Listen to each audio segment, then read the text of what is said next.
Alright, we got Why Disney Adults Are Going Bankrupt for Disney by Moon. Shout out to Moon. He will be linked in the description below if you like his channel or like the video of this. I don't like his video. Let's get into this. Sub up, like, and comment down below. Have you been to Disney before? I haven't. Disney park today, and you'd expect to see excited children dragging their parents from ride to ride. Instead, you'll see adult enthusiasts running everywhere, screaming, driving around on mobility scooters, documenting every inch of their experience on TikTok. These are Disney adults, and here they are in their natural habitat, riding scooters around at just 20 years old because they can't walk, eating about 5 desserts in one day to the tune of 10,000 calories, crying. So like when you ride a scooter and stuff, like you're like kind of missing out on the point of going to Disney. Like you're kind of missing out on everything. You can't ride rides. You can't really do much but like take pictures and eat food and look. Like you kind of miss out on the whole experience of riding the rides, the roller coasters, and everything else. Like yeah, you get to see the people, but it's like you got like I don't understand that. Like that to me, it's like what are you going to Disney for if you're on a scooter to eat food? Because like you really can't do the whole experience. I'm not saying you're, if you don't like roller coasters, then whatever. At random stuff in the streets. Especially if you're not even disabled. Let's just say that. Like if you're just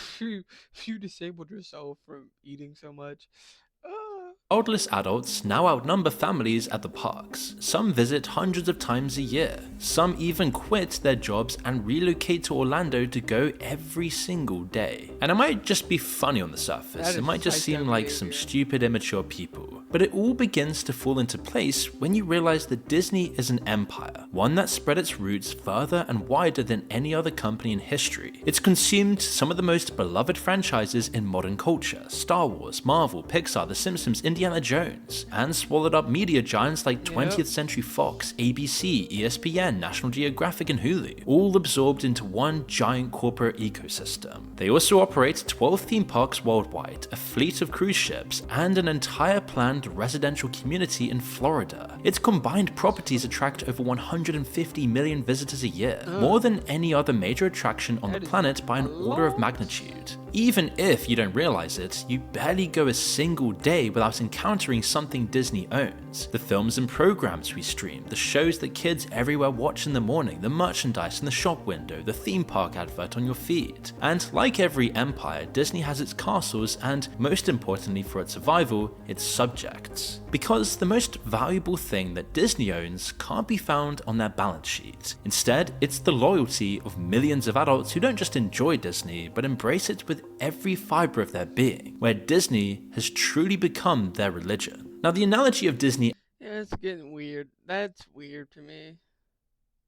Like, I don't like Disney like that. I'm not saying I don't like Donald Duck, but like, come on, I ain't paying 20 grand. Adults as the subjects of the empire works so well because this is a fantasy universe manufactured for subservience. And if you want to make anyone subservient to your brand, rich, generally middle-class adults without any religion are usually the holy grail. The overwhelming majority of Disney adults are just white, college-educated North Americans, many of whom spend up to $10,000 a year on just Disney alone. And a lot of the time, most are spending considerably more. It's gonna be about $4,000 for 2 days.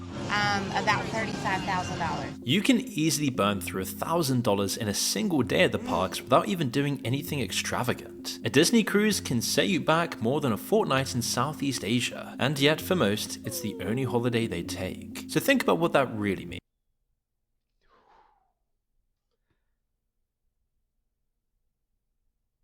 What the fuck? Are you serious? Oh, I get it. If you had money, yeah. But if you don't and you're like going into debt, you're stupid as stupid can be. These are people with the money and freedom to go anywhere in the world, to explore different cultures, try new experiences, and see things that might genuinely challenge or change them. But instead, people just seem to come again and again to the same place, again and again. Not because they've weighed up their options, but because nothing else even occurs to them. Some will even go into huge debt to maintain their Disney addiction, even when their salaries don't stretch far enough to cover it. So the passes were $2,000 Caleb Hammer. For the both of us. For What? both of us. Oh, the Get goat. what? You Caleb Hammer is funny and he exposed a lot of shit. If you don't know Caleb Hammer, you're probably living under a rock. spent $1,000 on just being at Disney on here. $1,000 just on the Disney crap I mean, for a day, for one day. Some don't just visit regularly, they restructure their entire lives around band is proximity to the parks. From there, you can visit every day if you want, and some people practically do. How does visiting nearly 3,000 times sound? Well, that has been done by this man, Jeff Wrights. He started visiting the park every day in 2012. Think about Like for what though? It's like, dude, it's gonna get to a point where it's like, I'm not saying you're like a pedo or like a pedo or anything like that, but it's like, what are you going to Disney for, dude? You're 50 years old. You've been there 3,000 times. The food can't be that good. The park can't be 3,000 times that good. Nothing there can be 3,000 times that good. Do you look at little kids when you go there, bro? Does it arouse you? That's what I'm getting through this. Because, like, you go once, you go twice, you go 3 times, you go 5 times, you might even go 10 times. 3,000 is psychopath. Is psychopath. No, I don't want to put allegations on him. He could be a very nice dude, but it's weird to me. how the rulers of ancient empires made their money. They owned the That land, is controlled the weird, culture, bro. and dictated traditions and rituals, and the subjects paid for the privilege. Disney has achieved something remarkably similar in our world, and it's getting stronger every single year. Disney adults naturally date other Disney adults through dedicated dating sites because who else would understand? Didn't we find a Disney adult dating site? we did. We did. I mean, that shows you that you can find somebody in this world. You can get married in front of the castle, you can get married in the haunted mansion, and instead of a traditional tiara, some Disney adults choose bespoke pieces to get married in, like these Mickey Mouses made in collaboration with some of the world's most premium brands, like Vera Wang. Honeymoons, also Disney, or maybe a Disney cruise. And if you're now thinking this must be as far as it goes, then you haven't heard of Golden Oak. Golden Oak is essentially for the Golden boss Oak? level Disney adult. It's the most extreme form of constructing your life around Disney. It is a community within Disney World itself, made up of eye-wateringly expensive mansions that start at around $10 million. Homes are built to Disney spec with You're getting at a point where it's like you're like you're like, is Disney that good? Are you indulging in that much Disney? Like that you like need to be at it? Like, is it getting to a point where it's like, yeah, maybe fentanyl isn't that bad for you, right? If I did fentanyl, would my I'm joking. I'm joking. Obviously, fentanyl's worse than being a Disney adult. But like, you're living in a Disney themed house near a Disney park to go to Disney every day. You can't criticize someone that's addicted to fentanyl. You're in the same boat. You're just rich and different habits. statues and paintings of characters in the gardens and on the walls, floors, and ceilings. It's so a now joke, we have you homes, can't. holidays, Joking. and relationships all inside the Disney universe. So what's left? Identity itself. Disney doesn't actually allow adults to wear full costumes to the parks. That's reserved for Disney children, so employees dressed as characters remain the only real versions. So Disney bounding means dressing to evoke a character without technically being in costume. Now the word means that these people are bound for Disney, headed that way to evade the costume police, but it portrays a deeper truth. These adults are both bound by Disney, a soft, comfortable cage that poses no challenges, and they are bound to Disney. They eschew individual identity and bolt themselves onto these characters instead. And then there's the most disturbing ritual of all, one that came to light through horrified employees. What is it? As you can see throughout this video, we use a lot of stock footage. And one thing that never really gets talked about with video creation is just how much time gets burned finding the right assets. Not just the editing, but hunting for the footage, the music, the sound effects, graphics, all across different sites. which is why I'm proud to say this video is sponsored by Storyblocks. We've been using them throughout all of these videos for years, because Storyblocks gives you unlimited downloads of really high quality stock media with just a simple monthly subscription. There's no per asset fees, no surprise licensing issues, just access to everything in one place. And that includes 4K and HD video, music, sound effects, images, templates, and motion graphics. All created by real artists, not just generic filler content. Which is why the footage actually feels authentic, not like stock you've seen hundreds of times before. And because it's unlimited, you can browse through and collect interesting footage that helps you tell compelling stories like we've been doing in this video you're watching right now. With Storyblocks, you can try different edits, test ideas, swap music, change pacing without ever worrying that every download costs extra. It also just saves you a ton of time if you make videos. As Storyblocks members save an average of 3.5 hours a week, especially with things like pre-made templates and motion graphics you can drop straight into Premiere Pro or Yeah, editing shit is annoying. Why do you think I got YouTube Premium? Ah! After Effects. And everything you download from Storyblocks is royalty-free and fully licensed, so you're protected forever. Which is why if you need unlimited stock media at one set price, head to storyblocks.com/moon or click the link in the description below. Disney adults often choose Disneyland as the final resting place for the remains of their loved ones. Employees have taken to social media to admit that they regularly have to go and clean the ashes of a dead person. One custodian told the Journal the Haunted Mansion probably has so much human ashes in it that it's... That is psycho behavior. If you, that is psycho behavior. If you're like, yeah, when I die, throw me at Disneyland so I can be vacuuming through in the fucking trash can. With all the Disney food and the Disney throw up and shit. And all the Disney trash. Then I'll be thrown in a landfill. Bro, just stay in a vase, bro. Stay in your little urn, dude. Or be in a casket. You're just literally going to be thrown in a dust pile somewhere. That is psycho. It's not even funny. Now, custodians told the Wall Street Journal that the job requires a special vacuum cleaner, which comes out at least once a month. Disneyland is now recognized as one of the most popular places on Earth to scatter ashes. Employees receive special training on how to clean ashes. The company even has a special code word grandma to alert employees that more ashes need to be cleaned. While it's quite morbid for us to think that these people's ashes are being vacuumed up by a 17-year-old on minimum wage and dumped in a bin with leftover turkey drumsticks, for Disney adults it's a fitting end to a Disney life. So from birthdays to weddings to death, every stage of life channeled through the same corporation. The psychoanalyst Eric Fromm called this automaton conformity, the idea that people escape the anxiety of freedom by adopting pre-packaged identities. You don't have to figure out who you are if someone's already done it for you. You don't have to face the terror of choice if the choices have already been made. This is exactly what Disney offers, a full identity off of the shelf. Your character, your aesthetic, your community, all handed to you in a gift shop bag. They go so far as to engineer the physical environment to make sure it sticks. The parks use patented scent cannons, called smellitzers, hidden in walls and vents, firing specific fragrances at you hundreds of times a day. The olfactory system, meaning your sense of smell,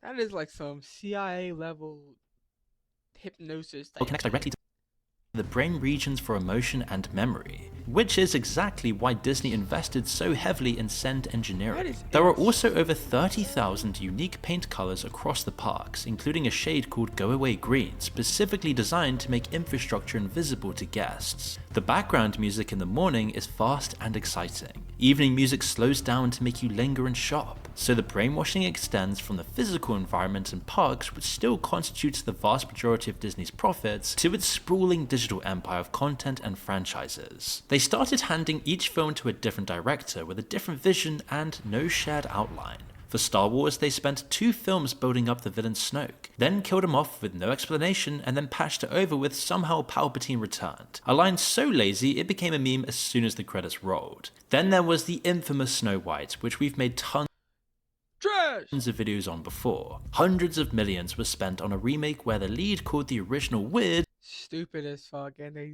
got rid of the little people or the door for adult or actors when it's like, hey, maybe this is probably the best time we can actually have real little people, dwarf, whatever you like to call them, actors in a movie. that'd be no. Let's use AI generated bots instead. Oh my gosh. And the Princess Stalker, with a guy who literally stalks her.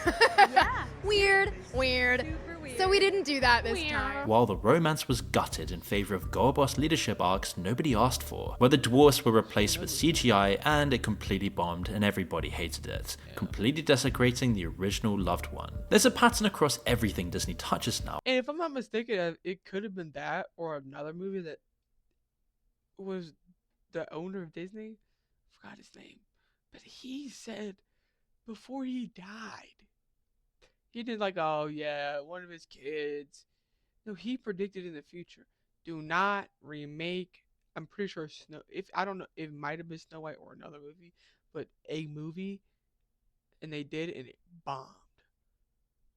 It bombed, and he was right. It could have been Snow White if I'm not mistaken, but it's like, bro, isn't that odd?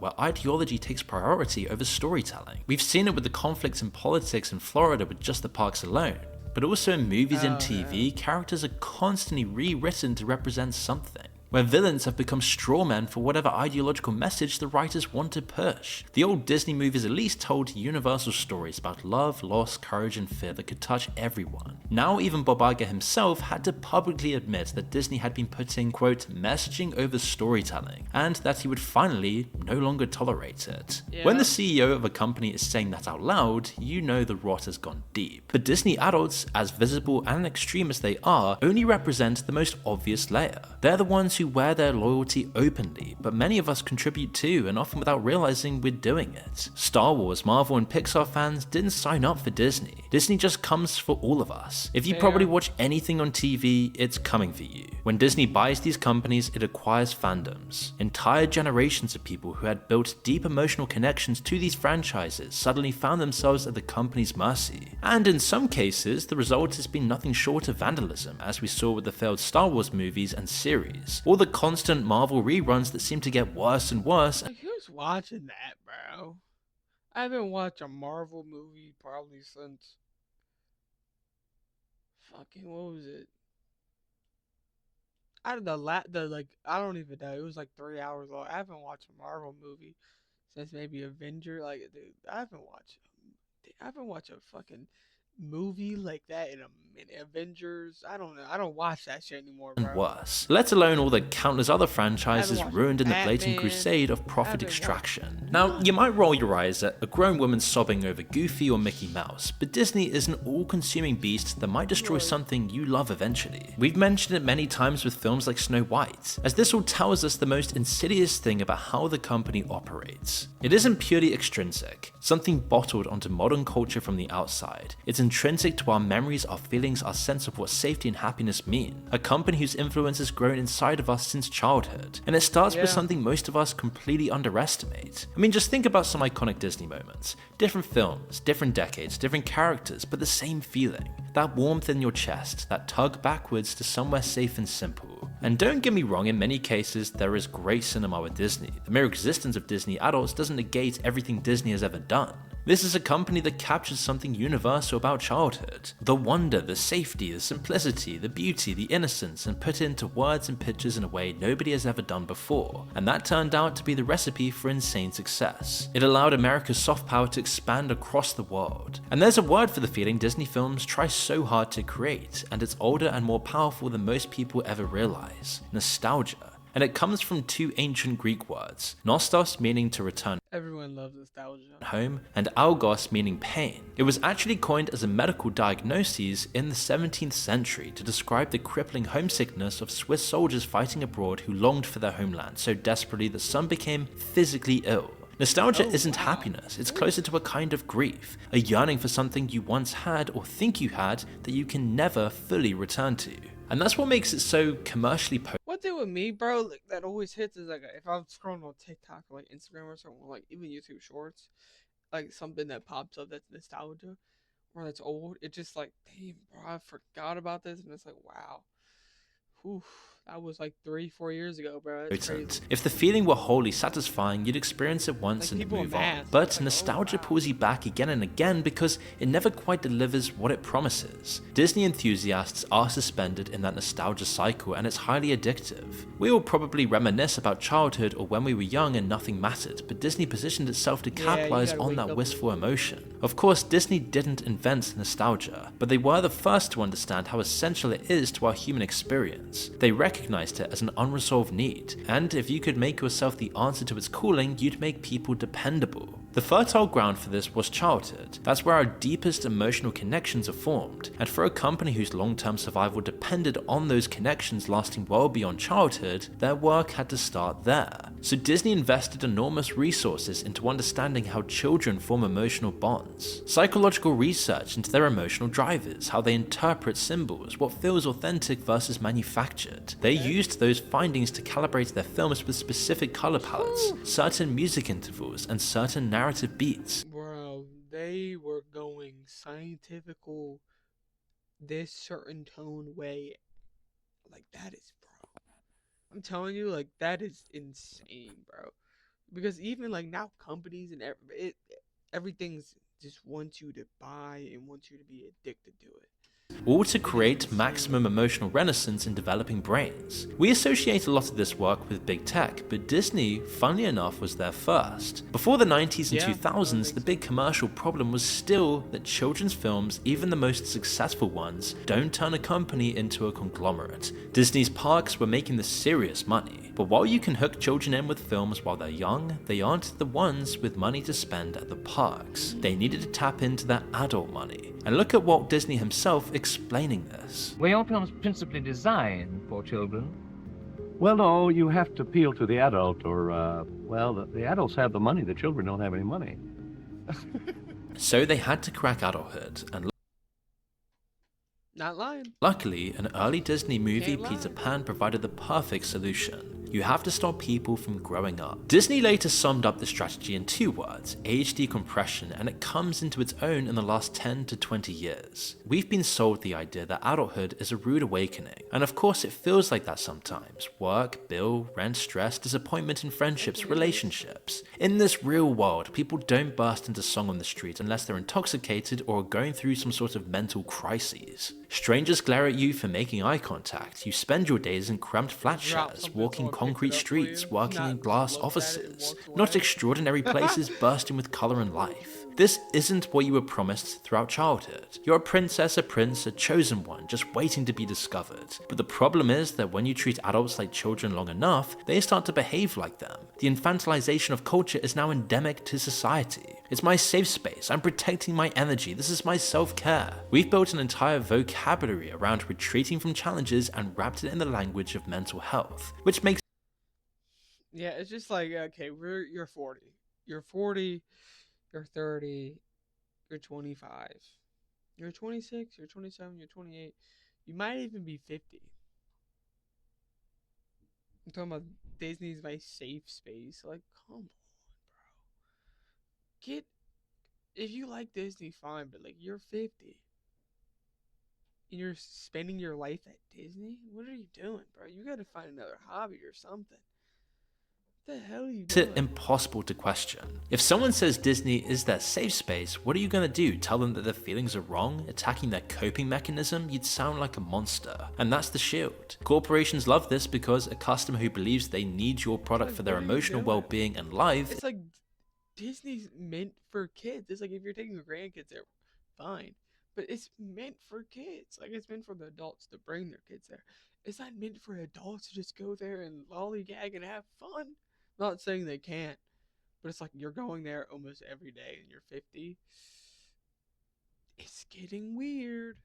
Is a customer for life. So what do you do when adult life just does feel too intense? Well, you go back to your safe place. Now we all turn to our favorite form of escapism when we're in a rough patch. Some play the video games they played as kids or cook food they had as kids. It's okay to escape occasionally. But when manufactured on an empire global corporate level, escaping becomes a trap its subjects willfully live in because the alternative is too frightening. Ever since childhood, they've been made long-term, lifelong consumers. The psychoanalyst Erich Fromm called this automaton conformity, the idea that people escape the anxiety of freedom by adopting pre-packaged identities. You don't have to figure out who you are if someone's already done it for you. You don't have to face the terror of choice if the choices have already been made. So in this sense, escapism might be the biggest misnomer of the century. People are going to the same place, consuming the same stories, riding the same rides, wearing the same ears year after year. There's no true exploration, just the illusion of exploration mirrored in a form that feels safe and easy. You might have heard of Plato's allegory of the cave, which is one of the world's oldest thought experiments. Inside the cave, the prisoners are chained up facing a wall watching shadows flicker in the firelight. They've never been outside to see the real world, and the shadows are all they know. So to them, the shadows are the real world. The important bit is what happens when one prisoner finally gets dragged outside. The sunlight is blinding, the real world is overwhelming, confusing, and just too much to process. You might feel like this when you're about to start a real adventure. You might step off the train, plane, or bus in an entirely new place and feel anxious yet excited trepidation. It could also be something like starting a new job, going to a new school, or heading to university for the first time. It's uncomfortable by definition. This isn't your comfort zone. This is what makes it an adventure, and eventually you become more comfortable. These are the moments where life happens. But when someone feels thrown into the unknown, their first instinct tends to be that they want to go back. Disney manufactured a fake representation of adventure that keeps people cocooned inside their cave, and honestly, it's kind of evil genius. For the most extreme followers, it made the cave so beautiful, so emotionally optimized, so perfectly calibrated that the real world just could never compete at all. But Plato's point wasn't that the cave is evil, it's that the prisoner who stays there will never know what they're missing. You can't miss a sunset you've never seen, you can't long for depth you've never experienced. The cave doesn't feel like a cage, that's the deeper problem. And this is where this whole video stops being about a story on Disney adults and becomes a story about all of us. Because making us feel comfortable with the cave is the dominant strategy behind social media, behind every streaming service, and lately, generative AI. Every app on your phone is designed around the principle to keep it simple, keep it rewarding, keep them coming back. Swipe right, swipe left, like, subscribe, follow. Don't make anyone think too hard, don't make anyone wait, don't make anyone uncomfortable. Reduce every interaction to its simplest possible form and repeat it. But I also think a lot of people actually are coming back from that. I think a lot of people actually want more depth and more realness now. But I think it's a thing that's, I would say, a long stretch would be 10.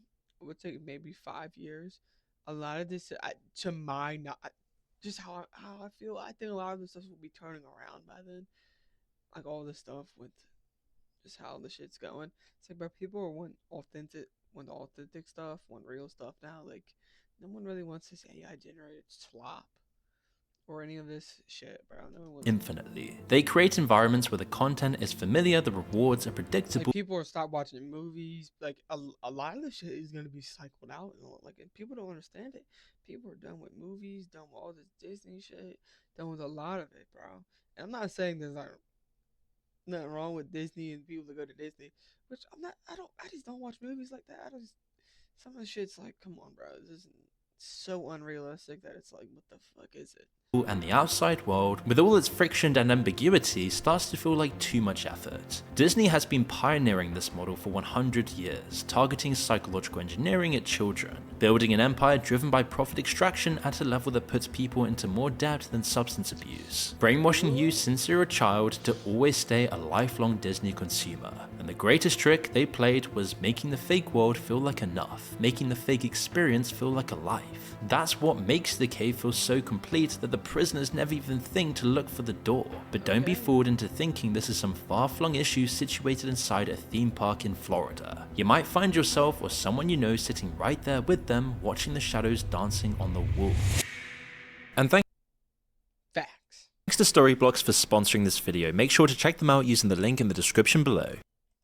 That was a great ending, bro. I love that. That was a great ending, man.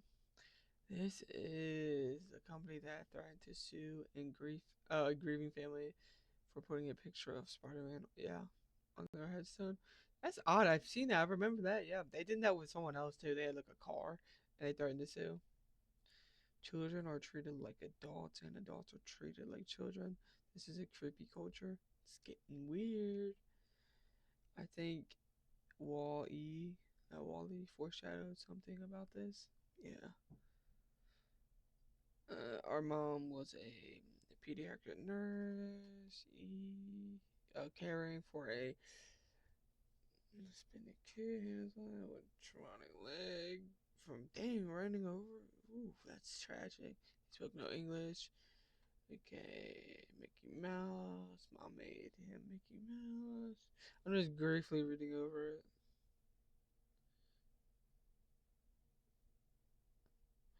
Threatening her legal action. But that is insane. That's weird. Yeah, it's weird. Third people legal action. That is, oh my gosh. From making a Mickey Mouse thing or what I look, that is, this is just a head case. Like you are, gosh, you have bigger fish to fry. Grown ass adult are crying over the side of Ducky or Donald Duck. Exactly. You are brainwashed. If you ever feel like you're a biggest loser, okay, yeah, that could or could not be true. I'll give it to you. Disney isn't what it used to be. It's just don't get the Disney addiction. I don't. It's just like, bro, you go once, fine. That's normal. Go twice, fine. 4 or 5 times, oh, 4 or 5 times. You know what I'm saying? But like, just go once is cool. But if you're going every day, you're like 50, you're like 40, like, dude, a life together now. Most Disney adults are not rich; they are in debt. Fully facts. I've seen a lot of videos of that. I watched a couple debt videos. All right, yeah. Speaking of, he's right here. Zach, great videos, and he just shows a lot. People are just fucking stupid. Let me know what you think about this. This was a good video. If you know the Disney adult, comment down below. Are they in debt? Are they broke? Dude, how many times have you been to Disney? Let me know if you like this video. Hit the like button, sub up. And if you like the Moon's video, he makes a great video. Sub up to him. And yeah, bro, Disney adults are probably gonna. I think in the next 5-10 years, Disney is really gonna lose a lot of profit. I have a feeling. I don't know. Not gonna pray on their downfall, but let me know what you think.